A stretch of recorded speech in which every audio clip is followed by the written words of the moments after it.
তোমার হাসিতেই খুঁজে পাই আমি সব সুখের ঠিকানা। তোমাকে ছাড়া এই মন অন্য কিছু আর বোঝে না। হাজার মানুষের ভিড়েও শুধু তোমাকেই খুঁজে চলি। ভালোবাসি তোমায় এই কথাটা চুপি চুপি বলি। এক চিমটে রোদ্দুর আর তোমার মিষ্টি হাসি জানিয়ে দেয় আমি তোমায় কতটা ভালোবাসি। রাতের আকাশে চাঁদের মতো আগলে রাখবো তোমায়, হারিয়ে যেতে দেব না কখনো কোনো অজানায়। চোখের ভাষায় মন পড়ে নিও, মুখে কিছু বলতে পারি না।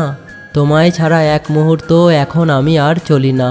স্বপ্নগুলো ডানা মেলেছে তোমারই ওই আকাশে, বেঁচে থাকতে চাই আমি তোমারই ওই মায়াবী পাশে। তুমি মানেই আমার কাছে বুক ভরা শান্তি, তুমি থাকলে ঘুচে যায় জীবনের সবটুকু ক্লান্তি। হাতটা ধরো শক্ত করে, থেকো চিরকাল সাথে, গল্প লিখব দুজন মিলে রোজ নতুন প্রভাতে।